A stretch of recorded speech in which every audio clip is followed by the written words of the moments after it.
वो global factors जो कि इन्फ्लुएंस कर सकते हैं इंडियन स्टॉक मार्केट को बहुत ही नियर टर्म में। और वो फैक्टर्स जियोपॉलिटिकल फैक्टर्स हो सकते हैं, जियो इकोनॉमिक फैक्टर्स हो सकते हैं, या फिर जियो स्ट्रेटेजिक फैक्टर हो सकते हैं, जो कि जियोपॉलिटिकल फैक्टर का ही एक पार्ट होता है। सबसे पहले जान लेते हैं what are geopolitical factors.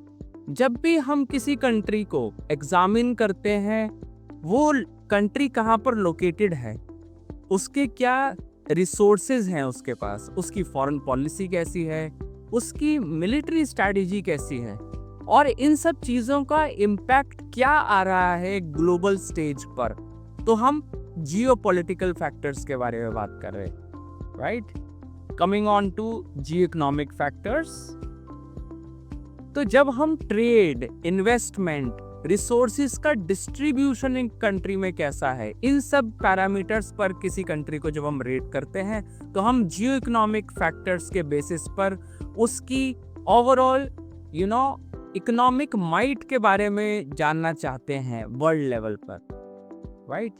And geo strategic, like I told you, it's kind of part of geopolitics only. यहाँ पर वो कंट्री कहाँ पर लोकेटेड है, उसके वहाँ पर लोकेटेड होने से, वर्ल्ड मैप पर वो कंट्री कहाँ पर है, वहाँ पर होने से बाय डिफॉल्ट नेचुरली उसको क्या क्या बेनिफिट्स मिलते हैं, that get covered into geostrategic factor, which is a part of geopolitical factors only. So guys, actually in times somewhere geopolitical factors, कभी कभी इनका weightage,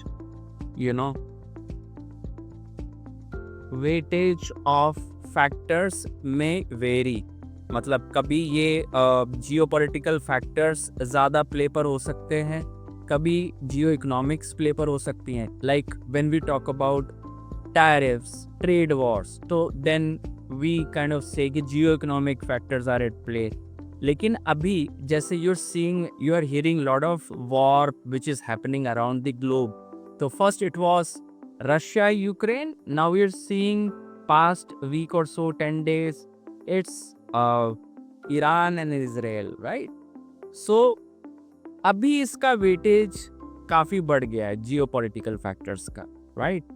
सो इस न्यू सीरीज में हम कुछ फैक्टर्स के बारे में जानने की कोशिश करेंगे कि जियोपॉलिटिकली वो कौन से फैक्टर्स हैं जो कि बाजार पर, इंडियन स्टॉक मार्केट पर प्रभाव डाल सकते हैं बहुत ही शॉर्टर टर्म में, right. Let's just move on. So आप ये मैप देख रहे हैं अपनी स्क्रीन पर। Just focus on the red marking over this map and it starts from Bharat के मुंबई से स्टार्ट होकर के ये रूट सेंट पीटर्सबर्ग जो रशिया में स्थित है वहां तक की मार्किंग है, right. The red marking and I am talking about in this map, right. तो आप देख सकते हैं बहुत सारे पड़ाव हैं इस रेड मार्किंग पर।